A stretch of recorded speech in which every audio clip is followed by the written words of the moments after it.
अस्सलाम वालेकुम, मैं हूं शाहजेब खानजादा। तहरीक इंसाफ को सियासी और कानूनी दोनों मुहाजों पर सख्त चैलेंजेस का सामना है। एक तरफ पार्टी की सीनियर क़यादत या तो जेलों में है या पार्टी छोड़ चुकी है या छोड़ रही है, और दूसरी तरफ 9 मई के वाक़यात में मुलविस होने पर तहरीक इंसाफ के रहनुमाओं और कारकुनों को मुकदमात का सामना है, जिनमें से कुछ के मुकदमात फौजी अदालतों को सौंपे जा चुके हैं। अब तक तहरीक इंसाफ के सीनियर नायब सदर फवाद चौधरी और शीरी मजारी समेत कई अहम रहनुमा पार्टी छोड़ने का ऐलान कर चुके हैं।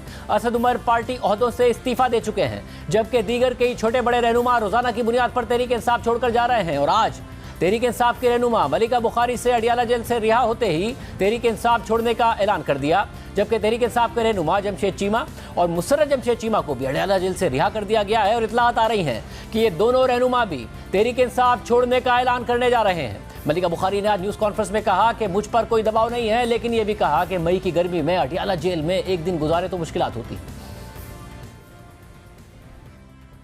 मैं 9 मई के जो गैर आईनी गैर कानूनी इक़दाम थे उसकी मैं भरपूर तरीके से मजम्मत करना चाहती हूँ। पाकिस्तान तहरीक इंसाफ की जितनी भी पोजीशंस हैं, पार्टी पोजीशंस हैं, उससे मैं इस्तीफा देती हूँ और इस पार्टी से लाताल्लुकी का ऐलान करती हूँ। मेरे ऊपर कोई जोर ज़बरदस्ती और दबाव नहीं था, कोई दबाव नहीं है। देखें, अगर आप कभी अडियाला जेल के अंदर एक दिन गुजारा हो मई की गर्मी में तो ज़रा मुश्किलात होती हैं। जबकि कल असद उमर ने भी न्यूज़ कॉन्फ्रेंस में कहा था कि मुझ पर कोई दबाव नहीं है। मैं सेक्रेटरी जनरल तहरीक इंसाफ की जो जिम्मेदारी है और कोर कमेटी की मेंबरशिप, इन ओहदों से मैं मुस्ताफ़ी हो रहा हूँ। मेरे पर कोई दबाव नहीं था। जो मैंने आपको फैसला किया है ये मेरा अपना फैसला है। पार्टी मैंने आपको बता दिया, ओहदे से अगर मैंने पार्टी छोड़ी थी तो मैं पार्टी छोड़ने का बोलता।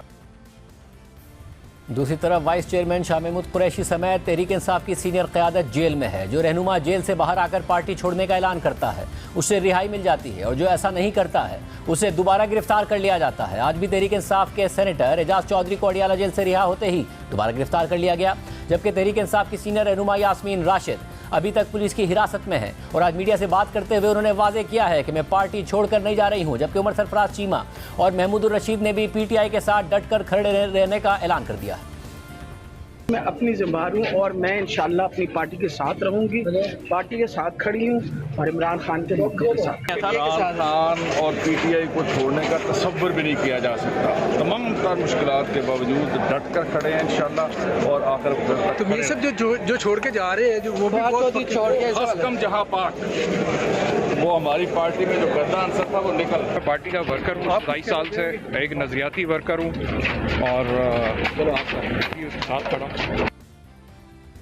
दूसरी तरफ लाहौर की इंसदाद दहशतगर्दी की अदालत ने जिना हाउस में तोड़फोड़ और जलाओ घेराव के मुकदमे में आर्मी एक्ट के तहत ट्रायल के लिए साबिक MPA मियां अकरम उस्मान समेत 16 मुल्जिमान को कमांडिंग अफसर के हवाले कर दिया है। अदालती फैसले में कहा गया है कि कमांडिंग अफसर के मुताबिक मुल्जिमान के खिलाफ आर्मी एक्ट के तहत ट्रायल हो सकता है और अब मुल्जिमान के खिलाफ मजीद कार्रवाई आर्मी एक्ट 1952 के तहत होगी। इसके अलावा इमरान खान समेत तहरीक इंसाफ के 600 से जायद रहनुमाओं और साबिक अरकान असेंबली के नाम नो फ्लाई लिस्ट में शामिल कर दिए गए हैं। FIA के ज़राए के मुताबिक इमरान खान की अहलिया बुशरा बीबी का नाम भी नो फ्लाई लिस्ट में शामिल किया गया है। इसके अलावा मुराद सईद, मलिका बुखारी, फवाद चौधरी, हम्माद अजहर, कासिम सूरी, असद कैसर, यास्मीन राशिद और मियां असलम इकबाल का नाम भी नो फ्लाई लिस्ट में शामिल किया गया है। ज़राए का दावा है कि गुज़िश्ता 3 रोज़ में बाज़ ओहदेदारों ने बैरून मुमालिक जाने की कोशिश भी की थी, जिनको एयरपोर्ट पर रोका गया। उनको बैरून मुल्क सफ़र से रोकने के लिए नाम पुलिस, CTD और खुफिया इदारों ने इरसाल किए थे। लेकिन इन सारे चैलेंजेस के बावजूद इमरान खान ने कहा है कि जिसे मैं टिकट दूंगा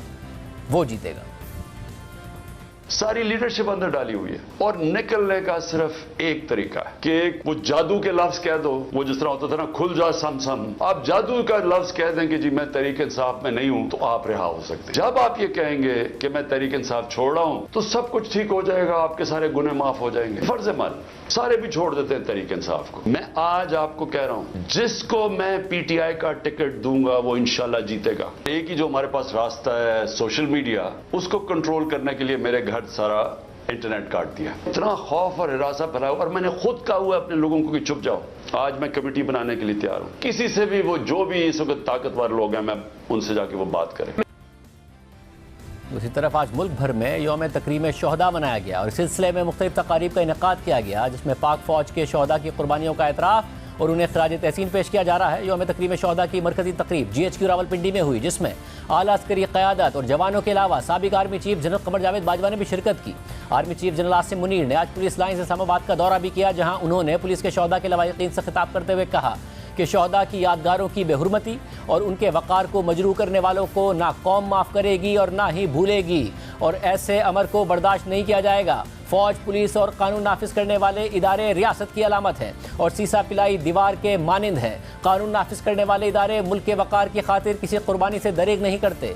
अवाम और फौज शहदा के लवाहिकीन के साथ हैं और रहेंगे। शहदा जिन्हें अल्लाह ने हयात जाविदा अता फरमाई, उनकी कुर्बानियों को कोई ज़ाइल नहीं कर सकता। इसके अलावा इमरान खान ने सुप्रीम कोर्ट में आर्टिकल 245 के निफाज के खिलाफ दरख्वास्त दायर कर दी है और आर्टिकल 245 के निफाज को कलअदम करार देने, तहरीक इंसाफ के कारकुनों की गिरफ्तारियां रोकने और सिविलियंस का आर्मी एक्ट के तहत ट्रायल भी कलअदम करार देने की इस्तदा कर दी है। जबकि जिन्ना हाउस को उन्होंने कहा है कि यह सिविलियन इमारत है, अगर उसमें कुछ हुआ है तो कैसे जो लोग हैं उनका ट्रायल आर्मी एक्ट के तहत हो सकता है। जबकि हुकूमत ने कुछ अर्सा पहले और कुछ अरसे के दौरान सियासी और अदालती शख्सियात से मुतालिक सामने आने वाली मुबैयन ऑडियो लीक्स के लिए जो तहकीकात के लिए जस्टिस काजी फाइसा की सरबराही में एक कमीशन तश्कील दिया था, जिसने काम भी शुरू कर दिया था और उसकी दूसरी समाअत हफ्ते को होनी है।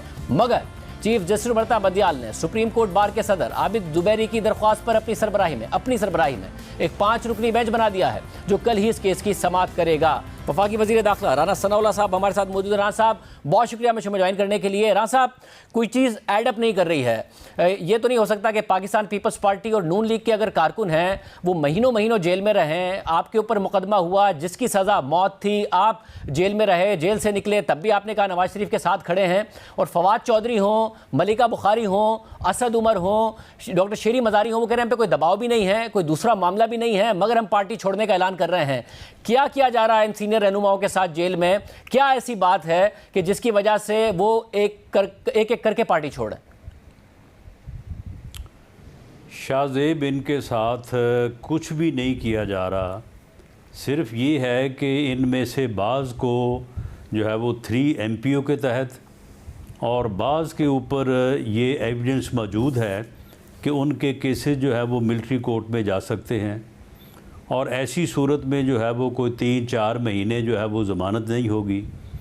उसके बाद ट्रायल में जो है वो कोई सज़ा हो सकती है, और उसके बाद हाई कोर्ट में अपील आने तक कोई 4-6 माह लग सकते हैं, और इतनी देर जो है वो जेल में रहना पड़ सकता है।